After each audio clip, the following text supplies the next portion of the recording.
You are live. That's what it says. So here we are. Right then. Tell you what, it's good to have you on the show, Buzz. Oh, thank And you. welcome. And here's what we're going to do first. We like to do a bit of this.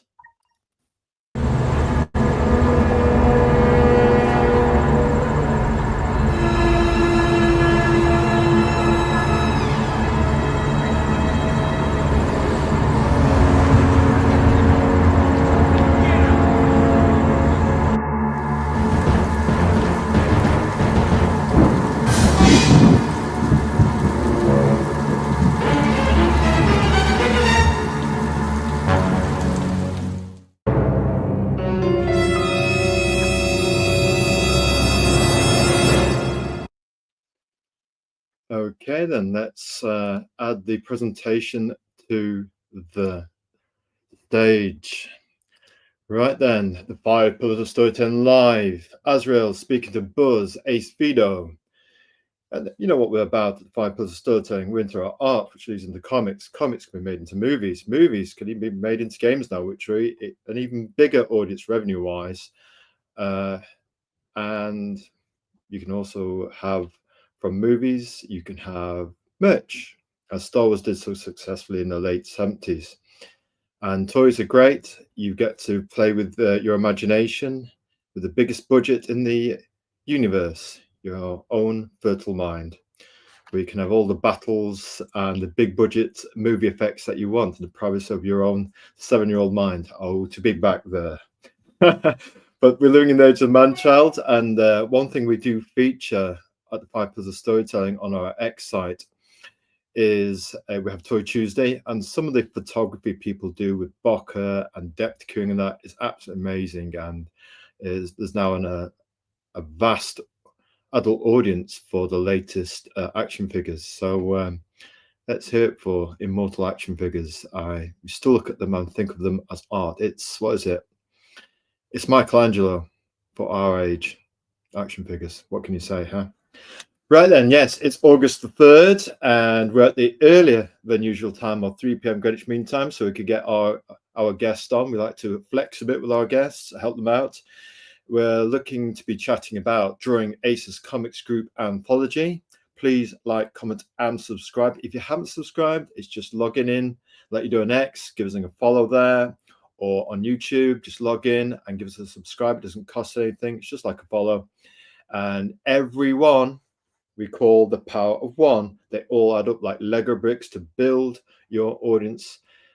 So we can, as a storytelling community, shine a light on Buzz Acevedo and other independent creators. That's what we like to do. Build bit by bit our storytelling audience. Host introduction. Hello there. You might know me by now as the Mr. Welcome to the 5 pillars of Storytelling Live guy, where we talk about art, comics, movies, games, and toys. It's an eye of a needle. We thread all those storytelling aspects. The one umbrella for us, the one broad niche of niches. I'm your host, Azrael. My secret identity is Cal Prometheus, storyteller, artist, promoter of indie creators, as I have been on X for the last 2.5 years, heading towards 3 years, folks. Indie comics, and doing our bit to help grow the indie comic storytelling community. Our style is universal. We can be watched by creative families, creative adults, and their creative younglings. Our motto is to listen, learn, and share. Inspiring quote, comics are an international language. They can cross boundaries and generations. Comics are a bridge between all cultures. The Sumo Tezuka legend. Now then, let's get into it.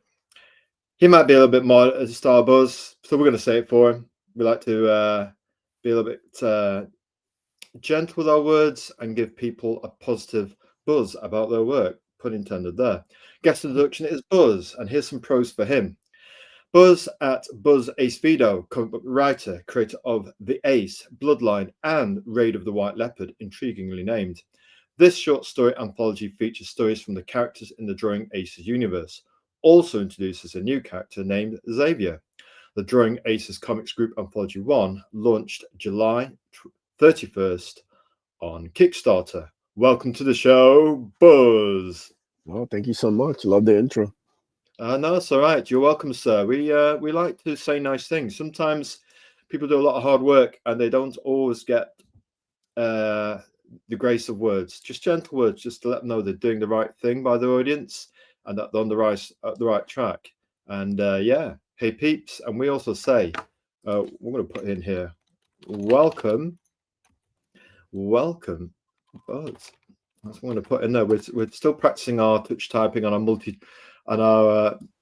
our hosting shows and trying to type at the same time with the chat. So we're going to keep practicing that. Yeah.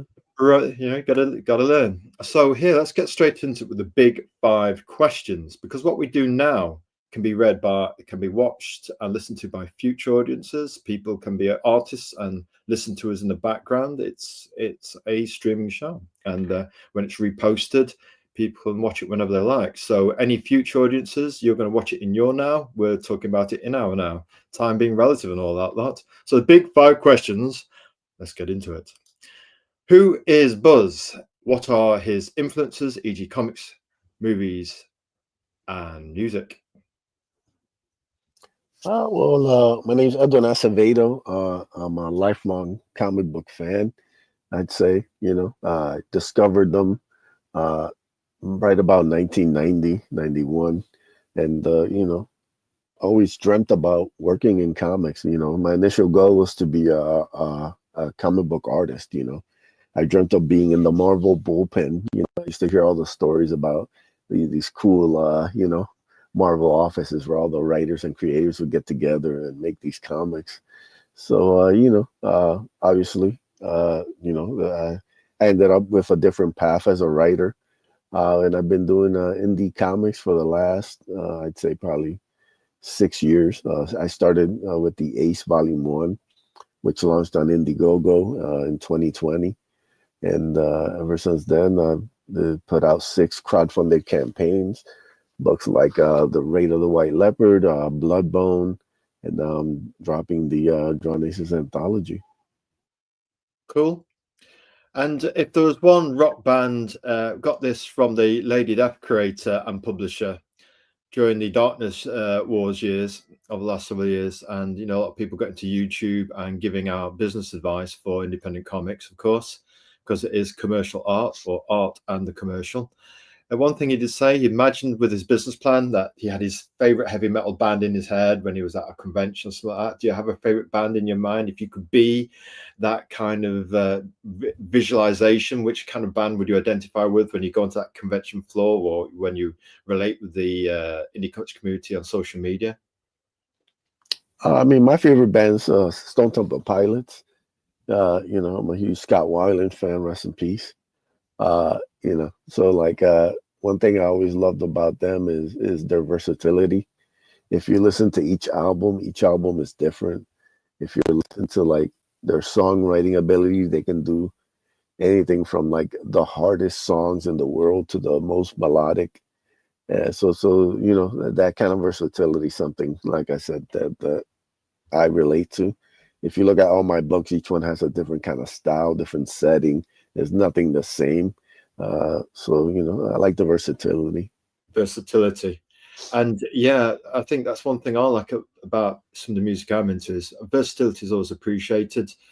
I mean, I'm quite a fan of Queen. It's and Electric Light Orchestra, led by the mighty Jeff Lynne. And what I like about that is the versatility of the themes, the music, the instruments, and each album can be very different, Yeah, you'll have to link me that band in our private DMs on X, and I'll have a little look at them. I shall look forward to that.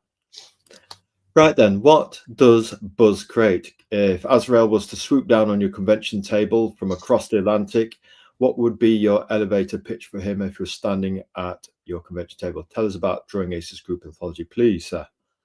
Yeah, so Drawing Aces Comics Group is this my imprint. I put out several projects, starting with The Ace, which is the story of a young man who's trying to look for purpose in his life, and he comes across the remains of a shooting star. And what he finds in the wreckage gives him the ability to transform into an armored being. And that ends up leading to different aliens and different races coming to try and find this armor and take it from him. So now he's got to basically, stand on his own against all these new challenges. We also have Bloodbone, about this vigilante superhero who's trying to clean up his hometown, which has been overtaken by a criminal organization. So he's basically a one-man army trying to fight these evil forces who are trying to, destroy the town and hurt good people. And then my last book was Raid of the White Leopard. It's the story about a bunch of Viking raiders who get caught up in a storm and wash up on a strange, mysterious island, and now they have to deal with it with its protector. So that's some of the books John Aces brings to you. You've got some compelling premises there and intriguingly titled books. And yes, the armor, come and get it, as they say. Yes. Come and get it. That should be very interesting as a premise. So with that one, you're looking at as above, so below, potentially a broader cosmic kind of conflict. And then you've got the street level hero aspect of crime on that granular scale. And I think it's nice to have the cosmic stuff, but I think you can keep it real by keeping crime local, in a more, and the story therefore more intimate, by having down-to-earth concerns, perhaps, you know what I mean? So I like the way you covered both bases there. Righty then. So next one, here's the preview of Aces Comics Group Anthology. So if you could just tell us a little bit more about the story so far. Sure. So like I mentioned earlier, I've been working on comics for the last 6 years. And, this anthology series kind of brings everything together. It's 5 short stories from different characters from the Drawn Aces imprint. The original 3 that I mentioned, the Ace, Bloodbone, Raid of the White Leopard, and then I introduced 2 new future series, one called Xavier and the other Blue Blaze. So you have short stories, all by different artists, bringing you, different themes. The Ace deals with David, who's the young man who finds the armor, and it deals with his relationship with his father. Something that we don't really go into in the first 3 volumes that I put out. So this is something new. You kind of see David grow up and figure out the influence his dad had on his life. For Bloodbone, it has him tracking down a serial killer who's been hurting women during the nighttime.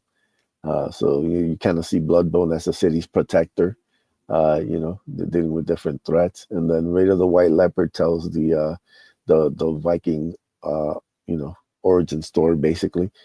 These Vikings have finished a successful raid. They're all celebrating and happy. And then this storm washes up out of nowhere, and then it ends up shipwrecking them into this island. And you kind of begin the following the initial first steps of the story there.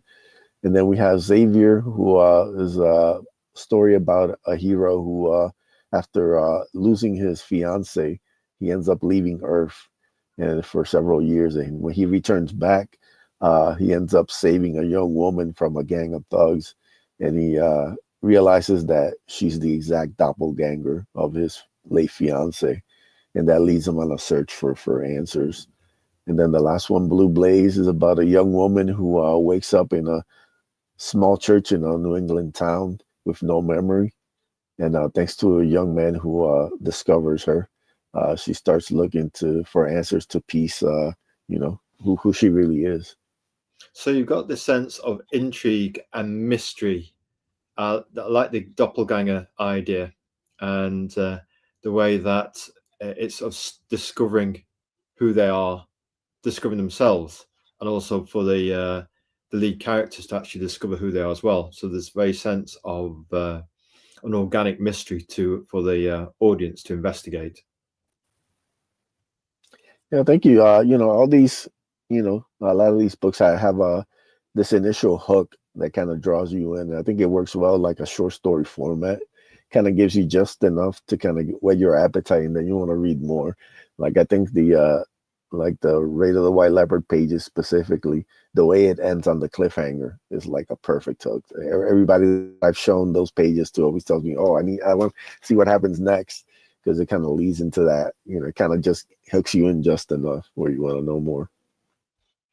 I'll tell you what, we like a good hook. It's what draws you in, you know, that good quality art. It's that yin and yang, isn't it, between the hook of the writing, that can be compelling, and the art as well. Yeah, what we call it, mystery and visual intrigue, the perfect twin pillars to get your readers interested.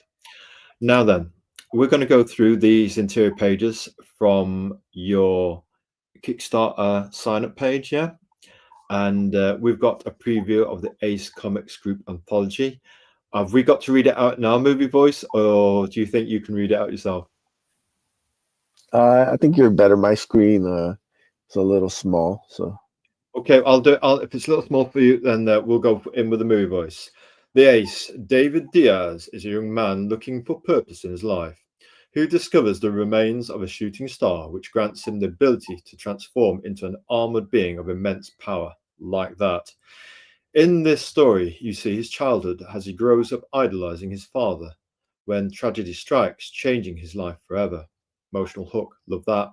Art by Babusco, comics lettered by ESK Teralympus. Sounds very intriguing. Again, very good with the premise and hooks. Do like that. Let's move on to the next one. Tell us a little bit about this interior page, please. yeah. So as you see right there, you have David, the young man. You see him. The first page, he's watching his father, who's a professional boxer. End up knocking a guy out and getting a big victory, and then flash a little bit forward to him watching boxing with his dad. Boxing, fighting is a big kind of influence in David's life. Obviously he's a young kid who grows up, wanting to follow in his dad's footsteps. And you see his dad taking him to the gym and start kind of training him to box and then kind of like, defend himself. You see the bottom panels there, he's, a bully's trying to get, trying to mess with him. And David, responds in kind as he was trained. So you kind of see David's, he grew up as training as a fighter, so it kind of that builds up to when you see him in current time. David knows how to handle himself. He has this armor which gives him certain abilities, but innately he's a fighter. He's not somebody who's going to be bullied. He's not going to be taken advantage of. And Absolutely. so I wanted to give him that kind of backstory so people knew, like, he could defend himself, and the armor just gives him kind of like this extra kind of power and ability that he can use. But he's a fighter growing up, so. Absolutely, I think that's a good message as well. That whether physically or emotionally, that he's not somebody who's going to give up. He's been set a good example by his dad. He's helped to train him to stand up for himself in life. Not to take any nonsense. Yeah, we like that. That almost like a street fighter, scrappy, kind of plucky kind of character. I think people will identify with that because we've all got our battles to fight, of course. And I think we see there's an audience for that, and many will identify with that. Right then, Xavier. Xavier is the story of a hero who returns to Earth after being away for decades, after losing the love of his life. Love. Only to find a young woman he saves from a gang of punks who looks exactly like her. Doppelganger. Now that's intrigue, folks. Art by Raphael, cool name, Crestani. And I tell you what, the kind of artwork I identify with, love black and white artwork. Grew up with it. Marvel had a UK imprint because of costs of actually importing original Marvel comics in color, and that was probably pricey back then. So we had a Marvel UK imprint, and what they did was bigger than American size. So it's A4 letter size in your language, and it was in black and white, cheap newsprint, non-glossy cover. Well, it was glossy to begin with, but even that got too pricey for them, and they just went to paper covers after that, non-glossy. And you had 5 interior stories. You had Spider-Man, of course, because it was the Spectacular Spider-Man Comic Weekly. Then you had the Fantastic Four. So you had Ross Andrew and John Buscema, if you know those artists. Of course, classic artists. And then you had Iron Man by George Tusker. Then you had, come on, Daredevil. I think it might have been Gil Kane. We remember the Torpedo guest starring in that Daredevil story, and Daredevil shouting at him, "You killed that man, Torpedo, and now you're going to pay." All very melodramatic. Love it. And then, of Yes. course, at the back end of that anthology was Thor, again by John Buscema. So when you're exposed to that, the Michelangelo of comics, John Buscema at an early age, it was one hell of a anthology format. So we're used to this format. Is what we're saying, Buzz. Awesome. Tell us a little bit about this page, please.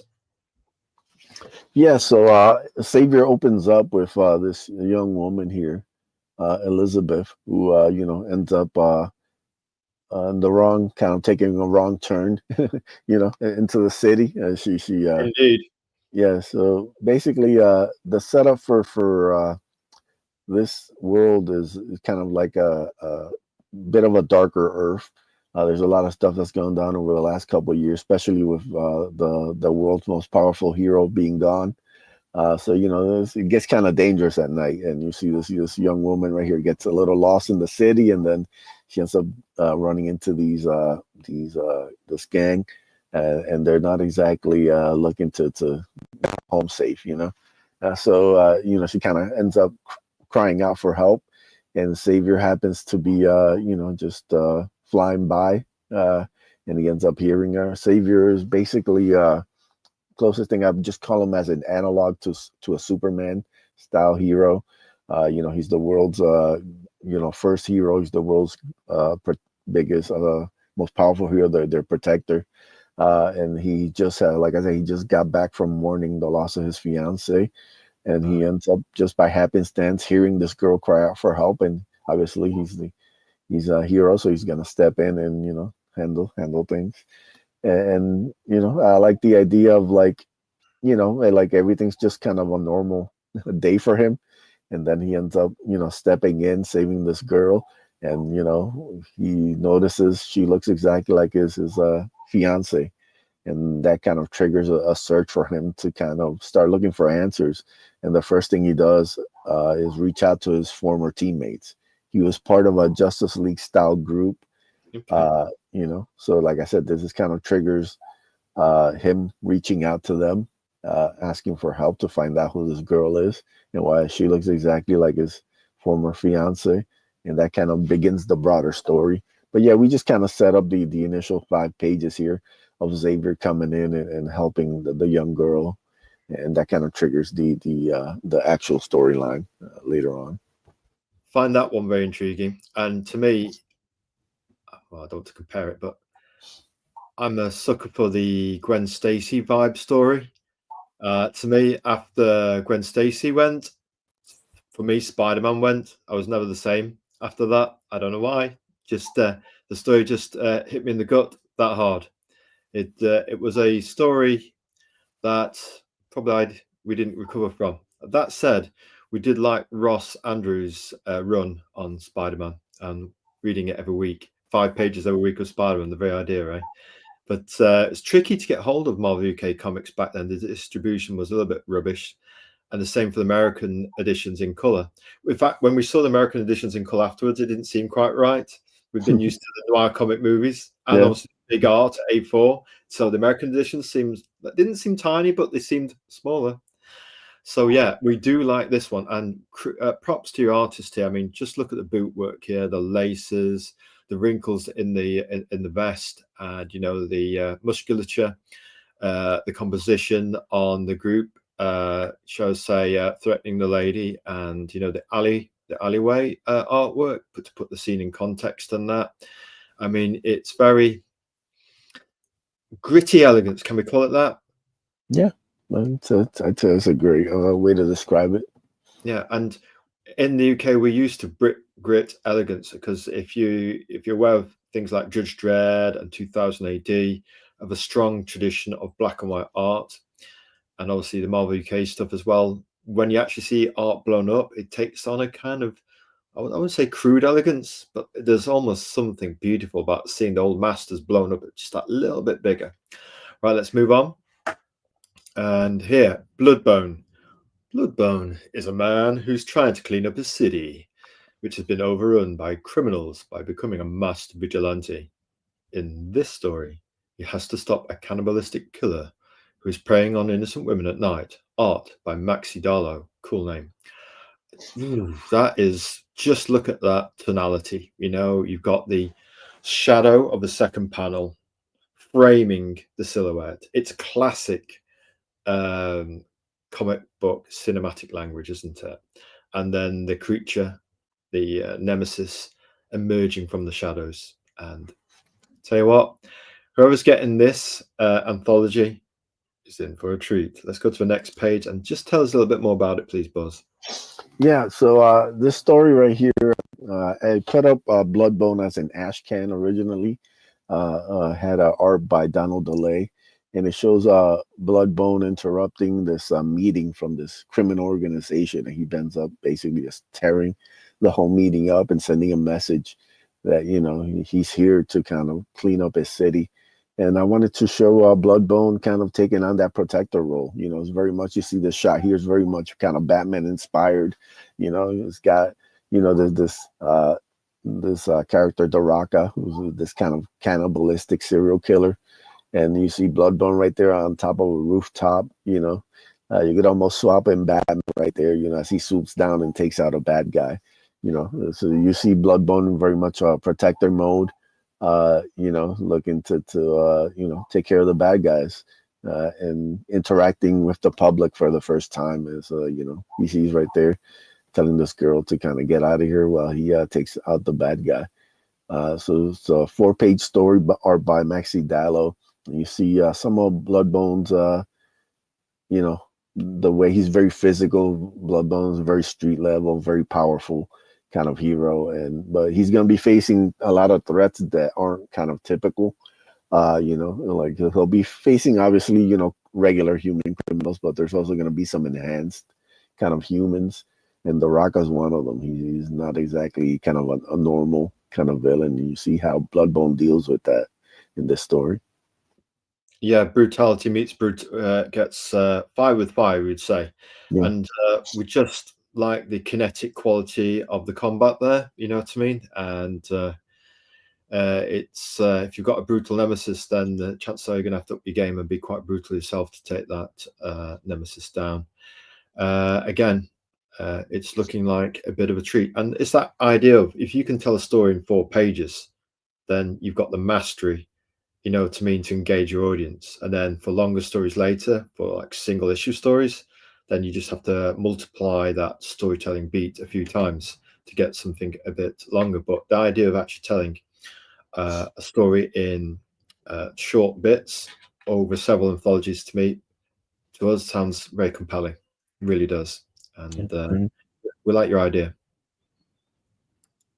Right then, Raid of the White Leopard.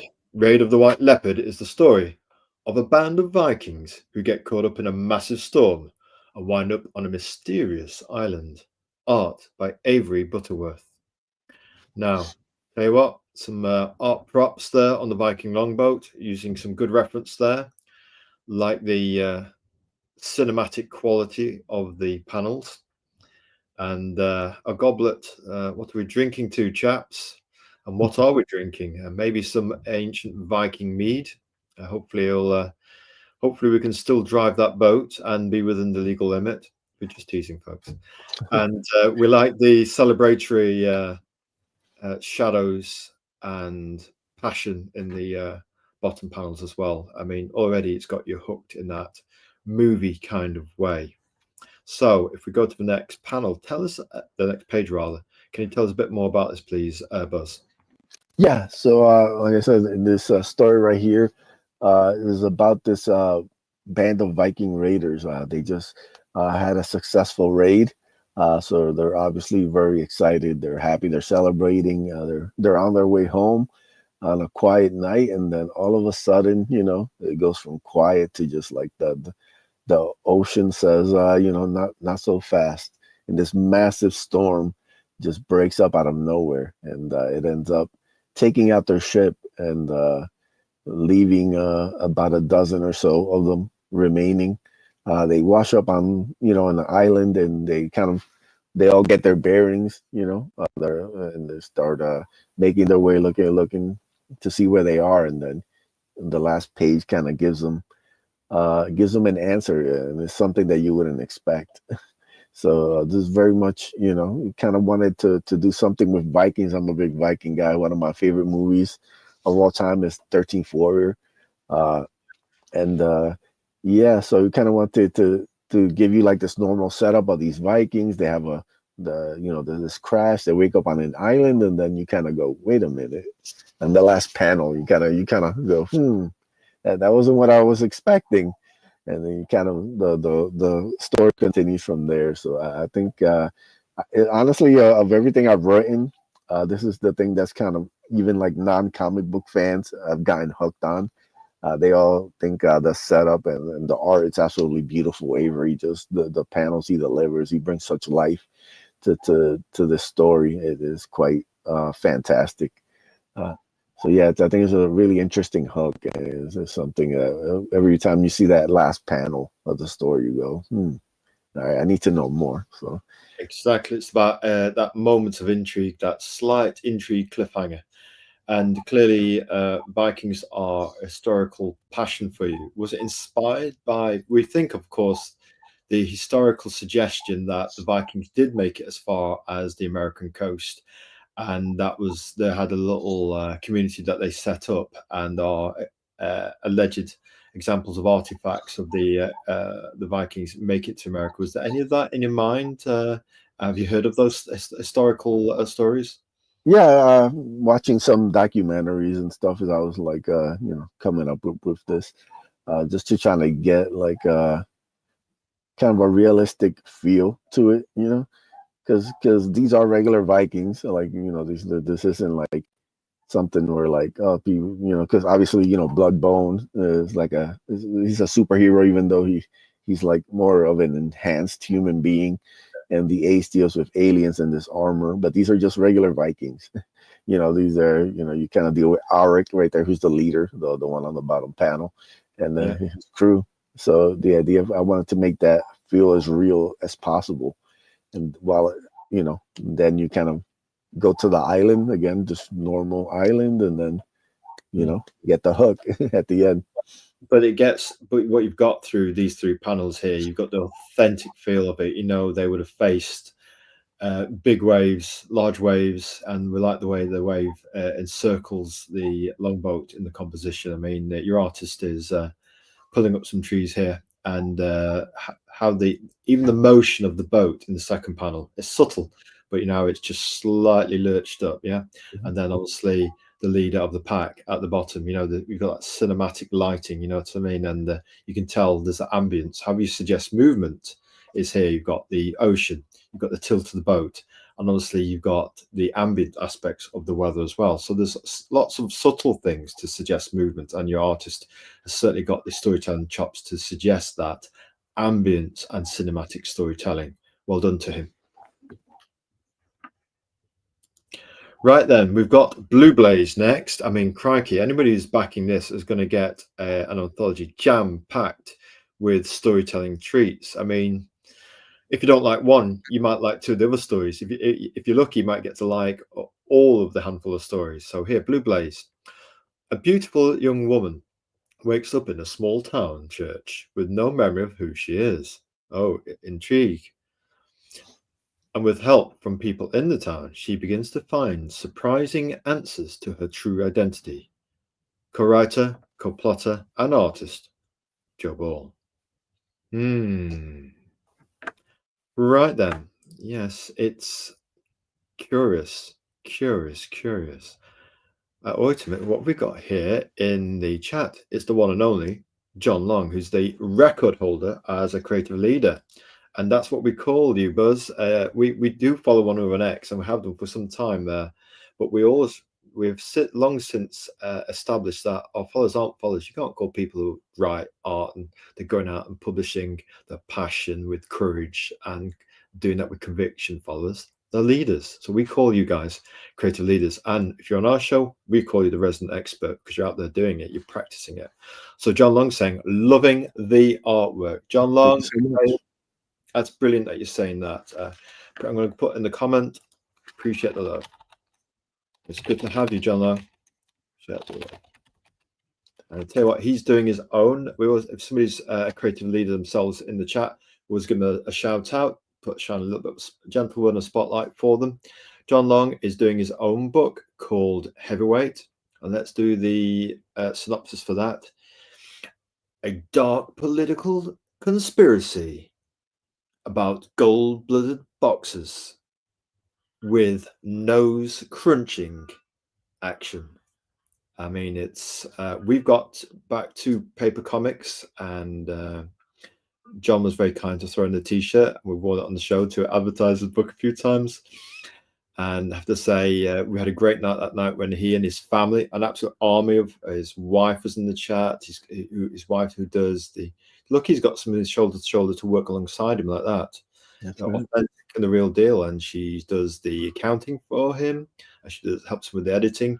He's the writer and the concept creator, and he's got his artist on the book as well. So he's only got a 3-man team, so he doesn't have to pay people that much. And having a small, intimate team can be a good thing in that regard, in terms of keeping costs down, in terms of commercial art. Well done to him. So yes, it was very exciting. Actually, I think we've got a video of us looking through John Long's book and merch, so we might have to post that if we haven't done already. We're not sure if we did post it. We'll have to double check on that one, John. So yes, he's got his own website as well, and gotta love it. So welcome to the chat, John Long. Good to have you in the chat. So then, yes, let's go to this next page, because we want you to just explain to us what's going on with this particular story. Yeah, so as the setup implies, we feature this young woman here who mysteriously wakes up, in this small church in a New England town. You see the young man earlier. He's just trying to get home on a cold, rainy New England night, and he sees this lightning strike hit the church tower. So he being the good guy that he is, he wants to make sure there's nobody there. And when he opens up the door, he finds this girl there, and she wakes up and has no idea who she is. So the young man ends up, helping her out and trying to find answers.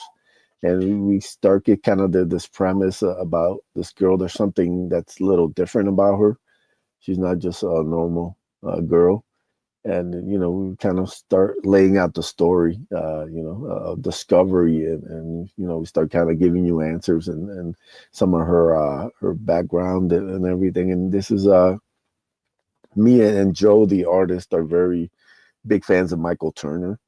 He's a fantastic artist, and this is very much kind of inspired by some of his work. He was someone who really brought beauty and just kind of like these amazing like panels and beautiful characters to life in his world. And this is kind of our little bit of a homage to him. I always say Blue Blaze is bringing beauty back to comics. This is kind of like the little hook that I like to call for it. So you have these beautiful settings, this kind of small New England town, and you have all these good-looking people, in it, and it kind of sets up this kind of world that's similar to ours, but not exactly. So we play with a lot of different themes, and we kind of lay out this mystery about not just the girl, also the town and everything that surrounds it. So it's this discovery of identity, not necessarily just for people, but in terms of culture as well, almost hinting at Western classical civilization, what's good architecture, statues, aesthetics, but also that inner beauty as well, in terms of grace, what kind of people are we dealing with here? So there's a sense of identity in terms of the characters, but also the backgrounds. So there's a sense of this overall culture that you're kind of hinting at discovering, perhaps, and there's a mystery and intrigue there. Again, another hook, yeah. Mm-hmm. Yeah. Right, and let's go to the next one. Right, we're going to go again with our pseudo movie voice. So we're being a little bit low baritone today. Bloodbone is the story of a man who returns to his hometown and discovers that it's been overtaken by a criminal organization. Now he must use the skills he gained whilst he was gone to clean up his city, the only way he knows how, through violence and pain. This 12-page ashcan is the first appearance of Bloodbone, featuring art by Donald DeLay, Brutus, and letters by ESK. And we have to say, ashcans are of forgotten art and something that was very unique to indie comics back in the black and white revolution that collapsed with the Teenage Mutant Ninja Turtles back in the late 80s. And ashcans were a good way of getting your comic out there to test response. And nowadays, these things could be quite valuable, even though they were quite, shall I say, smaller and low production quality. Now they are probably rare gold. They are definitely are. I grew up, like I said, in the 90s, and the 90s was well known for a lot of ashcans, especially from like Wizard magazine. They used to have exclusive ashcans from all these different companies that you can kind of send away, and they would send you the this exclusive. They used to be like half issues sometimes, or 0.5s, little ashcans. I actually have a copy of this printing of the Let's get you on the big screen right there. Here we go. Let's have a look. Yeah, there you go. Very nice. You see the back cover there, and then probably design. Was editorial art there. So yeah, this is we're making this available again. We used to have the initial campaign had this cover here, just the foil version. The old foil version, very nice. We decided to just do the line art for this new campaign. So like I said, it's a 12-page ashcan showing Bloodbone interrupting this meeting by this criminal organization, and he kind of ends up making his first public appearance to them and letting them know that they're not welcome anymore. And yeah, so it's a fun kind of action-packed story. You get to see just exactly what a serious threat Bloodbone is in this issue as he deals with these criminals. And so yeah, there's a lot of fun bringing it the book to life. And Donald's got an amazing art style that really is visceral, very kind of 90s inspired. And this is exactly what I was looking for. Visceral character and exaggeration in there, yeah, almost like that kind of image revolution from the 90s. Is that in your DNA? You talked about that whole wizard era and stuff like that. That yeah, 100%. Yeah, it's like I always say, like if I sent you a bunch of image books and I slipped Bloodbone in there, you'd think it would fit right in. You wouldn't even look twice at it. So that's what I was going for. Nice one. Okay then. Tell me about this page as well, please. It seems to have got this almost like a Sam Keith feel to it. Yeah. And who's the other guy? Is that Dale Keown? Yep. So yeah, you see, Bloodbone interrupts this meeting, and he kind of dispatches with the lesser thugs, and then this is the leader of the group here. So I always make a joke. There's always somebody bigger, and yes, Bloodbone is a big imposing figure himself, but there's always somebody who's a little bigger, a little stronger. There's kind of one of those funny things in life. So you kind of see him dealing with this huge man right here. And yeah, Bloodbone is basically face to face with somebody who can match him and even overpower him. And like I said, Bloodbone's very much about presenting different threats, because obviously you have like an overpowered hero. You have to make the threats interesting. You have to make them, give you an idea this guy could actually be in trouble. So this is one of his. You see his first kind of big test here, which is not villain. Yeah. It was like Qui-Gon saying in quipping in The Phantom Menace, there's always a bigger fish. Yes, we do like that one. It's again, we're getting Sam Keith, Dale Keown vibes there, a mixture of the both with we say looming tonality, those big black heavy gravity blacks. You can always tell when you've got lots knows what they're doing when they put the blacks on the page to hold the page, and it's got a strong visual foundation. So your artist certainly got the chops. Now it says here, preview of Ace's comic group anthology, which is what we're doing on the show today.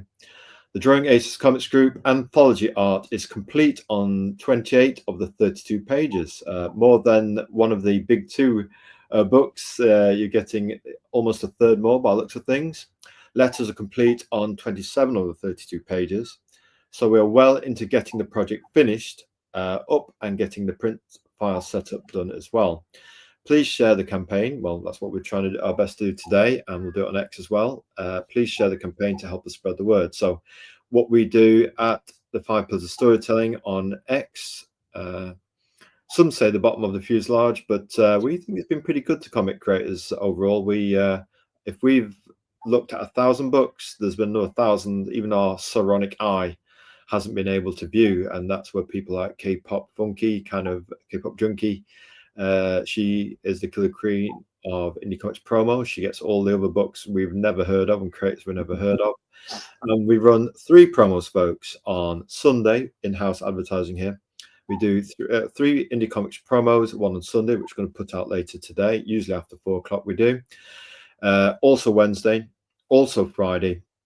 And we do Indie Comics Late Night Love, where we do a soft pin to circumvent X's hard pin 1 post limitation, and we put an overnight post in called a soft pin, and we put a handful of books, a selection, maybe 1, maybe more, maybe 12, maybe more, of people who contribute to our Indie Comics hard pin, and we give them 16 hours of uninterrupted love until about 4 o'clock, 2 o'clock, 4 o'clock the next day. And it's just our way of supporting the comics community. And on Thursday, we include an art portfolio for Art Thursday, whereby we're encouraging creators who do, for example, their writing, art, colouring, inking. They can contribute their art to our Art Thursday and show us their indie comics passion.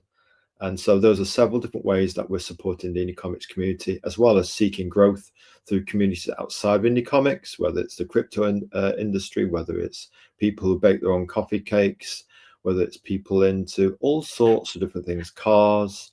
We tend to avoid politics, sex, and religion, but you have to be as inclusive as possible when you're growing community, because everybody private will have a thought, whether it's blue or red politics. If you start going down the route of excluding people for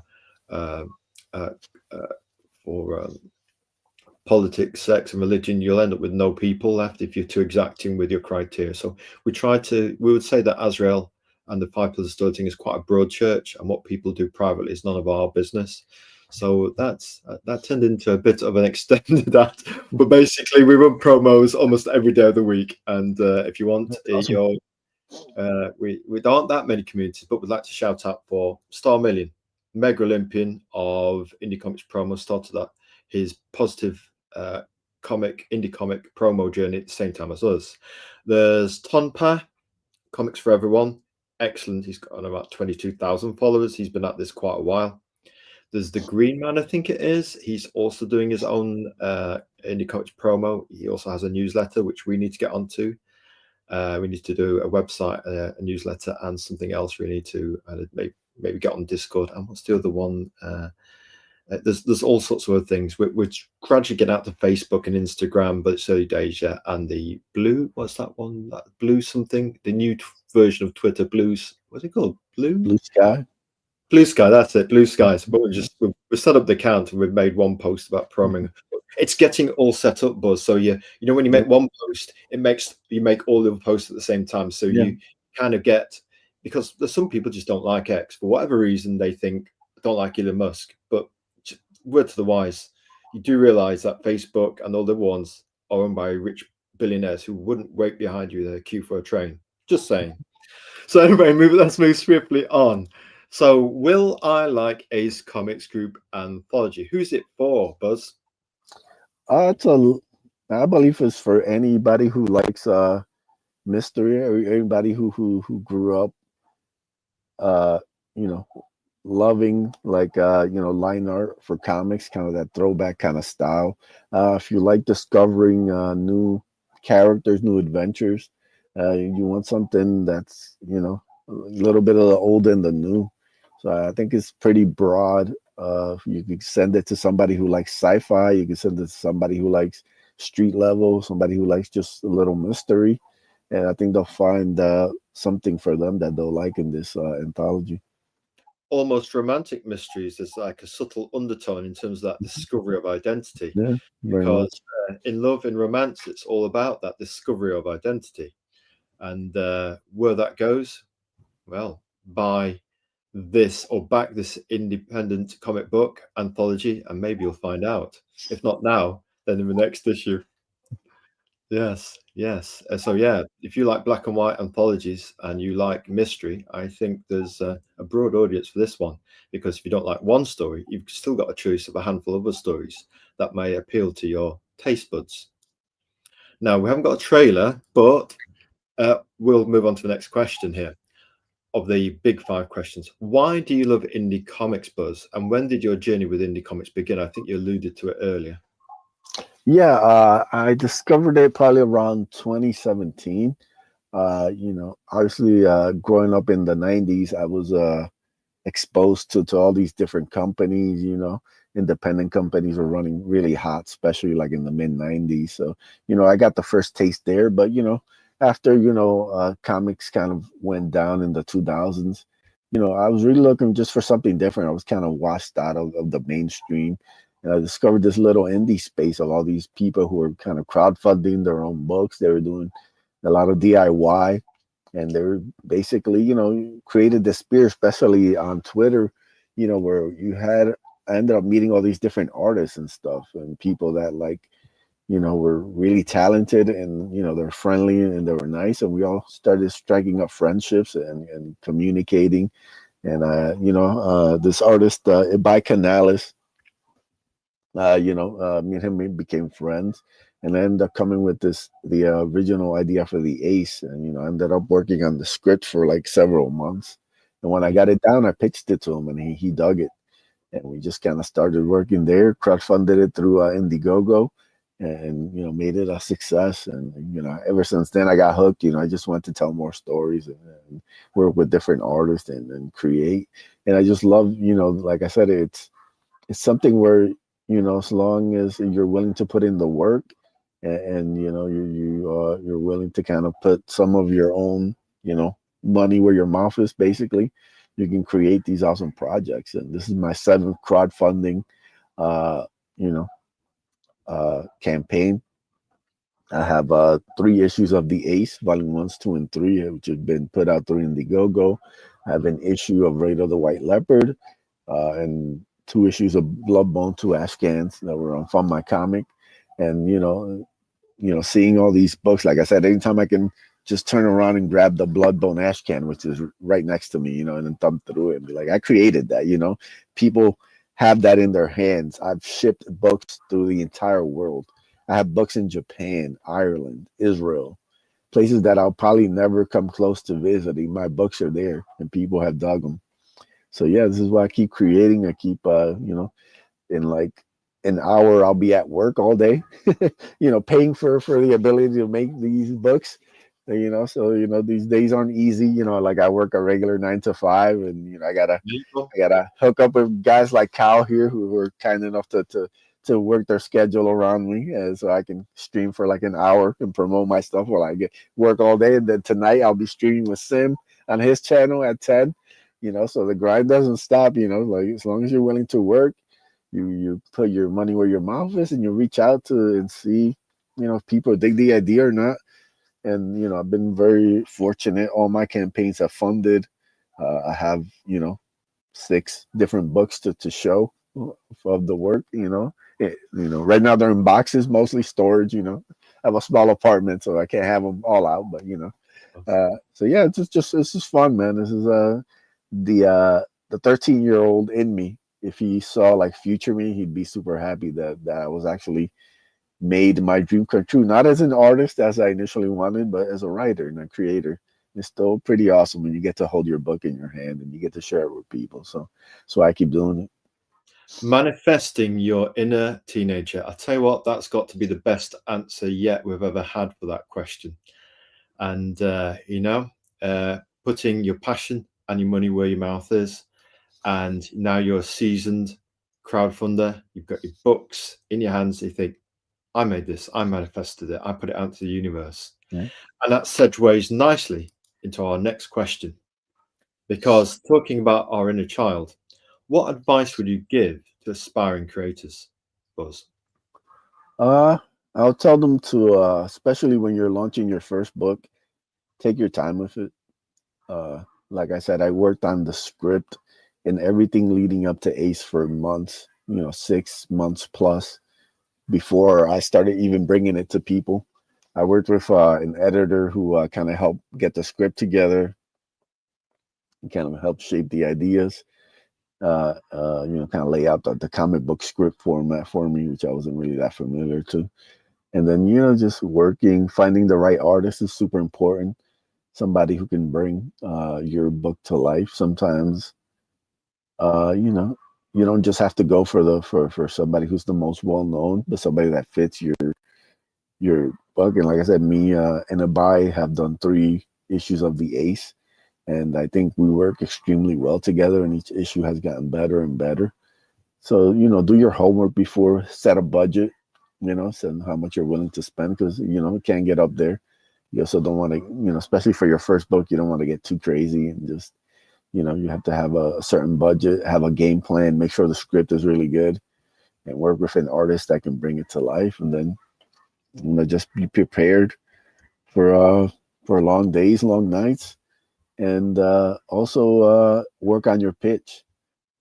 Work on something that's as concise as you can make it. It's also very important. Like I said, with the Ace, it was really the idea of, a young man looking for purpose who discovers the shooting star, grants him the ability to transform into an armored super being. That kind of little pitch there, just kind of, I went on tons of YouTube channels and posts on Twitter and Facebook, and just kind of getting that one pitch right there was really kind of helpful for me. So I can just kind of boil it down. So yeah, do a lot of the pre work before you launch. Grow, make connections with people. Like just kind of help share out their stuff. Just kind of be a plus, and then you kind of work on your stuff, get it good, get your artists together, and yeah, they just get ready to grind. You'll get back what you put in. So We like that. It's karmic. You'll get back what you put in. Absolutely. Yeah. It's about hard work, yes, and making those right connections, the chemistry, and getting your passion, your courage, and your conviction out there to turn up, make a great product, but also advertise and market it, make some noise as well. I think that's some of the best advice we've had for aspiring young creators right there. Honest and down to earth and born of experience, battle forged experience. And when you've done as many Kickstarters and crowdfunds as you have, you can hear the authority in your voice.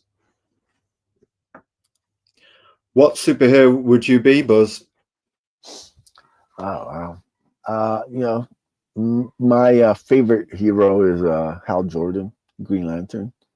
The idea of coming up, this ring that gives you the power to create anything was always interesting. But the reason I liked Hal more than anything is I saw him as somebody who was a hero before the ring.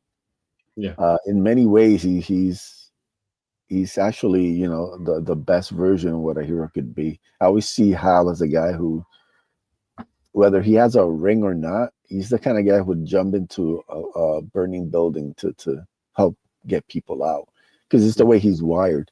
And the idea of giving a guy like that the most powerful weapon in the universe makes him infinitely just cooler, because he's basically somebody's willing to put it all on the line before he has any powers or anything. So now that you give him power, he's kind of, his will's unmatched. And I always thought that made him super interesting. So, if I could have like superpowers or anything for a day, like put me in the core, let's go to Oa and let's hang out with Hal and John and Guy and all those guys, and let's go explore the universe. That would always be fun.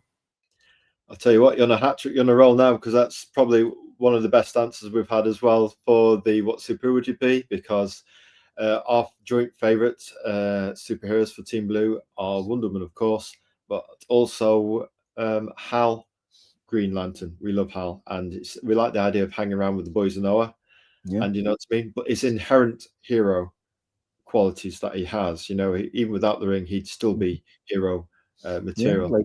like he's completely, he's super rare. Like people don't really understand that. Hal doesn't put on an act.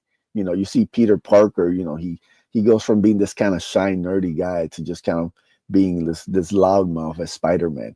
Hal is literally just he's himself out of the green costume or in the green costume. Nothing changes about him. It's We in, like in his life, how he lives, how he acts. It literally is he's such like a one of one, and a lot of people don't really understand that because there's been a lot of bad takes on his character and books that haven't exactly been complimentary. But when you read like the best How comics, you get a sense that he's utterly unique in many ways. He's a creation that no other real hero matches. A guy who's completely himself all the time. Like nothing about his character changes in any situation ever. It just gives him more ability. The ring just gives him more a way to like channel his will and to do these greater things. But in life, like he likes to flirt with women. He's a bit of a womanizer at points, but he's also super loyal. He loves Carol when he's together with Carol. Nothing shakes that confidence in his love for Carol. absolutely. Whether he's dealing, his origin of finding Abin Sur, discovering this alien in this normal world, and the first thing he does is offer to help Abin Sur. Back in like when he was created in the '60s, his best friend was an Eskimo Indian, and you see how never treats him differently.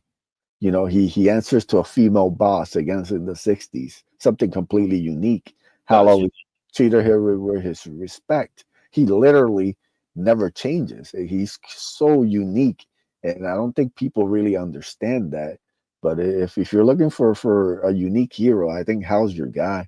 I think if you read like the early '60s Green Lantern through the '80s with Green Lantern Corps, and then through Jeff Johns' amazing run, you'll find this character who's super unique in so many ways that he is just incredible storytelling.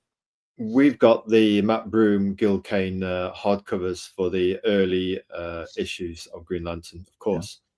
And so big fans of Gil Kane on him. And also, we did like Dave Gibbons' run on Green Mhm. Lantern as well.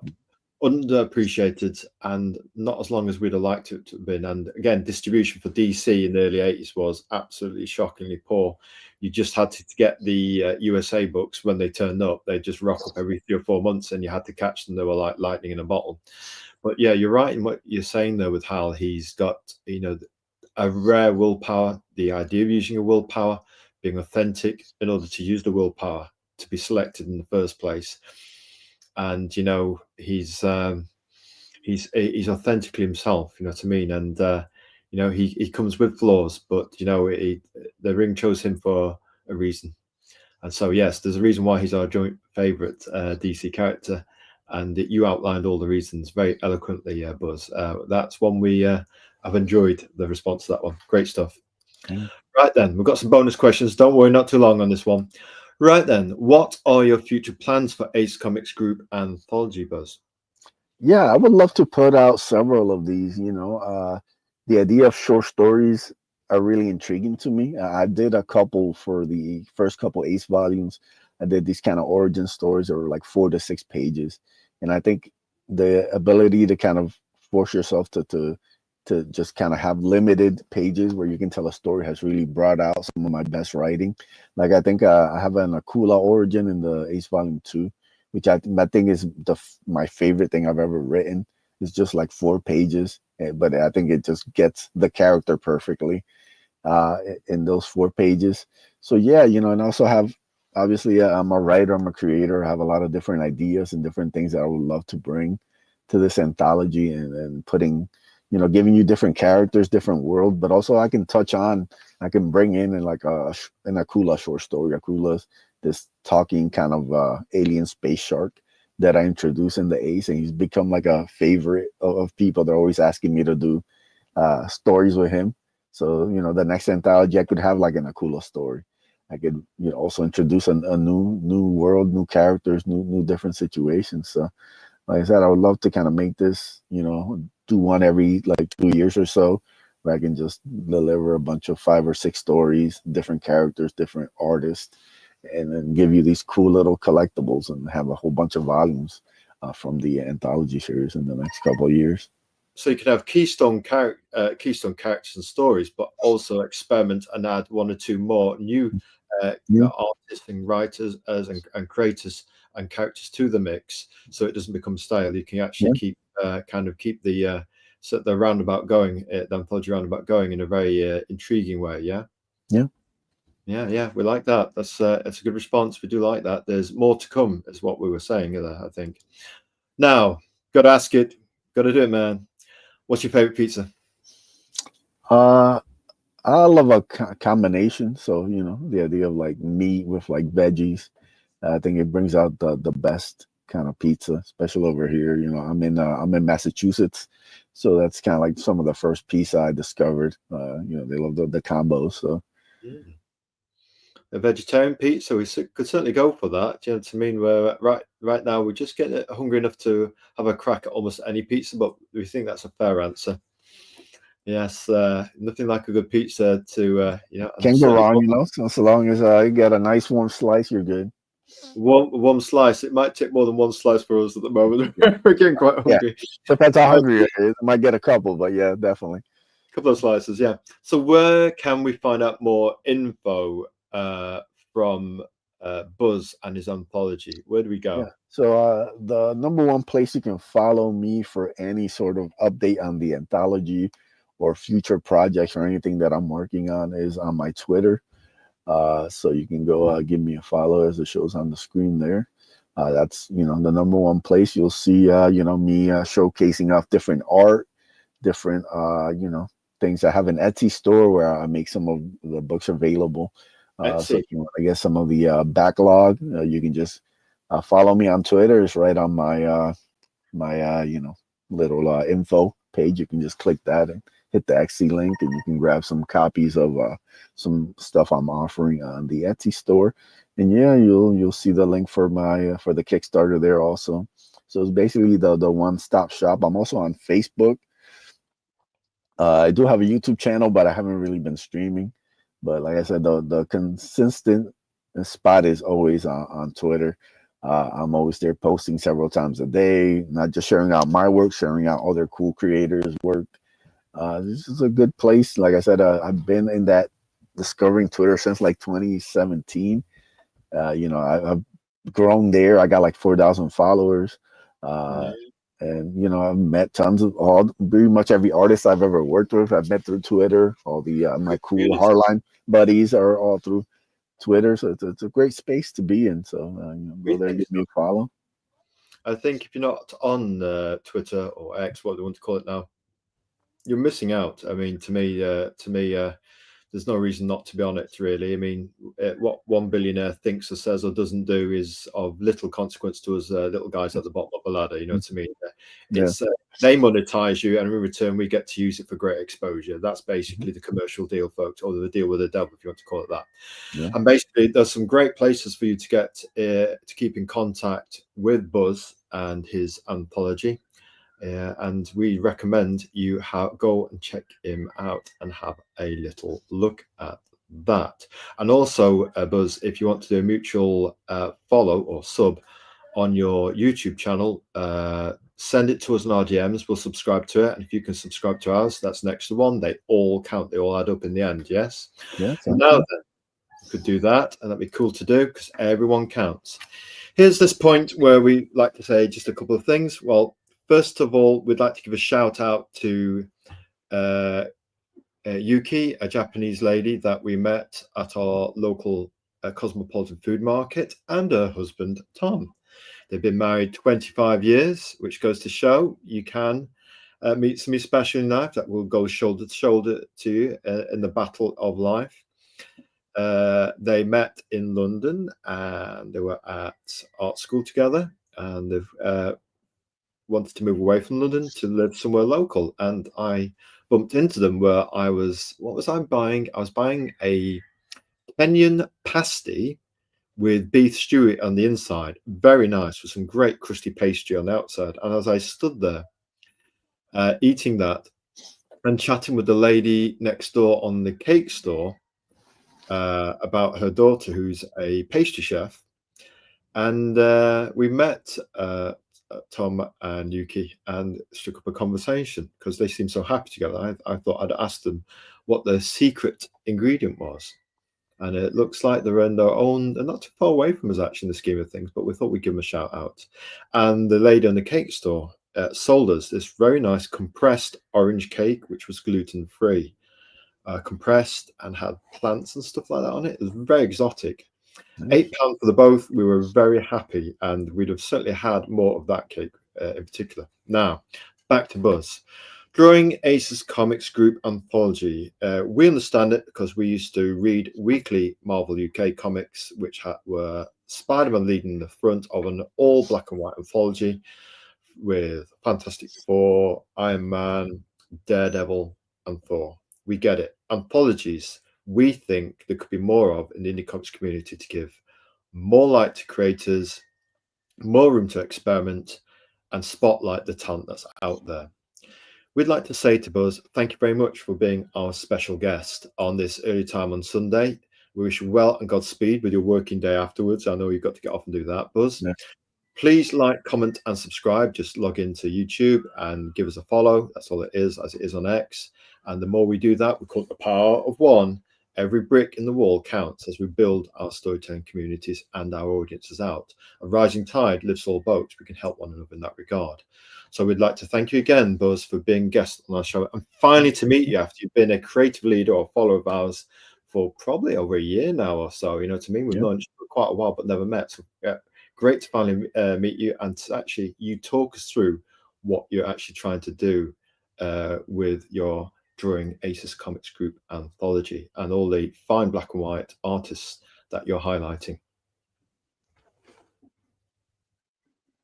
So is there anything else you'd like to say, or anything you'd like to plug, Buzz, before we say goodbye? No, I think we touched on everything. Just want to say, thank you to everybody who's watching, everybody commenting, everybody sharing, the backers we've had. You're all appreciated, and we'll keep, I think we got 57 more days to go, so we'll keep pushing. Keep pushing. That's what we like, the idea. Great product. Let's push to make some great noise. So right, here's what we're going to do next. We're going to put on our outro music, and let's listen.